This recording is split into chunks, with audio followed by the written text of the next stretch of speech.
If you suffer from chronic hip flexor tightness, either from sedentary lifestyle or repetitive activities, I'm going to show you some things that you can do to help improve your mobility that have nothing to do with stretching. Welcome to Fitness Integrated Science. I'm Lauren Irk, and in today's video, I'd like to talk with you a little bit about hip flexor tightness, why we get it, some of the major mistakes that people make when they try to relieve it, and also show you some fixes to some common exercises so that you can actually become stronger. Well, let's go over 3 of the most common things that people do, and then I'm going to switch it to where I can show you how you're going to make this more efficient. Remember, if I want more range of motion, what moves joints? Muscles. If I want my joints to move further, my muscles have to contract more. If a muscle is overworked, it's going to be tight and overcontracted. So what I have to do is I have to contract my weaker muscles. And the way that we're going to do that is actually through isometric resistance training and progressive strength training. So let's say that I'm getting ready to do an activity, and before I go out on the pickleball court, let's just say, I'm going to grab my foot and start to stretch my quadricep. And I'm sure you have seen this before. As a yoga instructor, I see this all the time. There's actually a pose in yoga called the dancer's pose. And a lot of people will perform this pose by reaching back, doing whatever they have to do to grab their foot, and then they just pull and kick into the hand, thinking that the way they're going to get deeper into the posture is by stretching the front of the leg and jamming up their lower back. When in reality, we actually experience tightness in that position when we don't have an ability to contract back here. So instead of grabbing the foot and trying to stretch the front of the leg, which might feel good temporarily, but an hour from now, not feel so good, because we know stretching can actually weaken muscles over time. Let's think about these 2 positions. Number 1, what am I asking my hip to do? I'm asking it to go into hip extension. I'm moving my leg behind neutral. What muscles do that? Hip extensor muscles, gluteal muscles, for instance.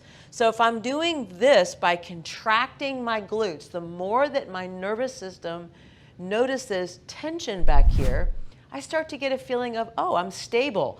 I may actually get more range in front because I have a better contraction happening here. Now, if I add the second component to knee flexion, now I am shortening both at the hip as well as the knee. Now, I may not have the lever length available in my upper or lower extremities to grab my foot, but I could use gravity as my friend to resist the weight of my leg so that when I go into that flex position, while moving my leg back behind neutral, I'm getting some tension behind my knee, some tension at my hip. And again, the more tension that I develop here, the more hopefully my nervous system over time will give me more range by letting go of some of the tension in the front of the hip. Now remember, muscles are always under tension, so we're not trying to ask muscles to relax. We're trying to help muscles to co-contract a little bit better. Now we can do the exact same exercise, for instance, on the ground. So let's say that I go down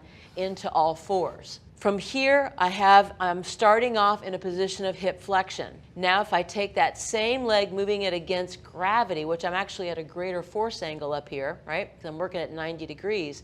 I'm pushing my femur bone up. Now what this does is it actually helps me to contract my glute. Now let's say that I start here. I have a longer lever. But if I add that bend at the knee, really trying to get that heel closer and closer into my hip, you can see that I'm actually adding more shortening across the knee and the hip.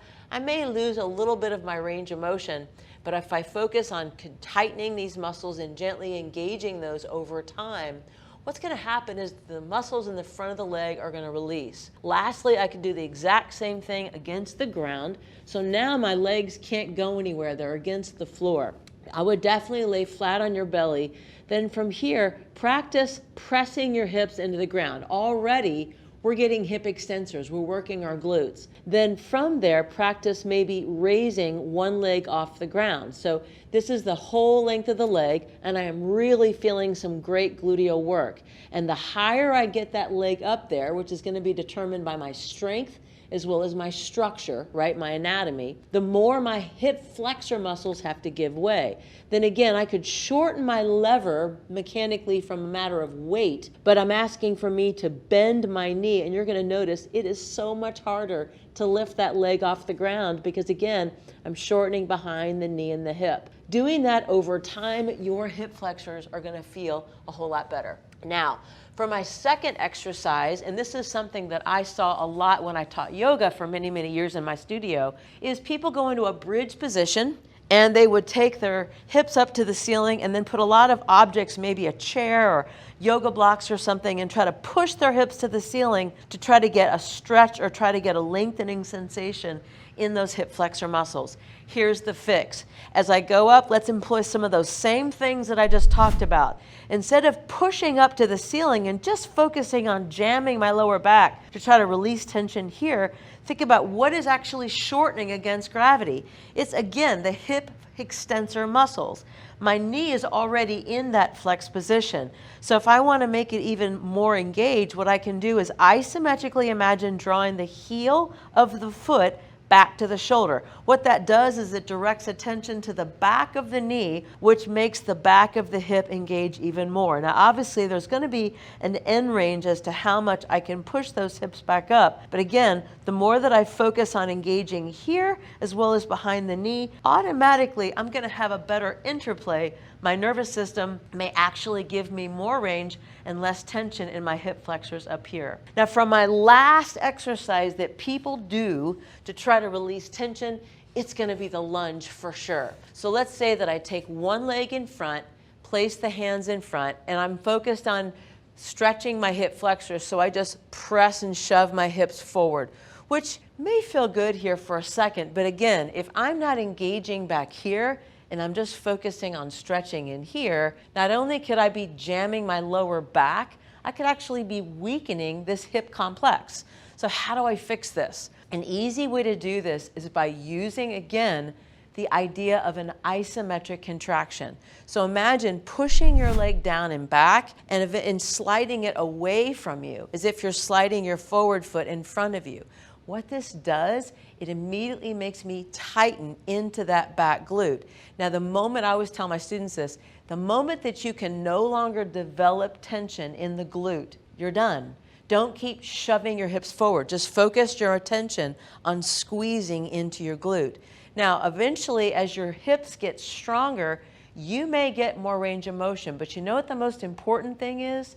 The most important thing is that you're not dealing with a painful syndrome, and that your hips are stable so that you don't set yourself up for injury down the road. So hip stability and strength are way more important than hip mobility and flexibility, right? With those three exercises, changing how we grab our foot against the wall, changing how we direct our attention back into our glutes when we're going into bridges, and then also really engaging, squeezing the glute and back versus focusing so much on what's stretching in the front, you are going to see over time more range of motion in your hip flexor muscles. Now, if you'd like more information about things like this mechanically, head on over to Fitness Integrated Science TV, where I have lots of programs that will help you to, over time, maintain your muscles in a much safer and progressive way.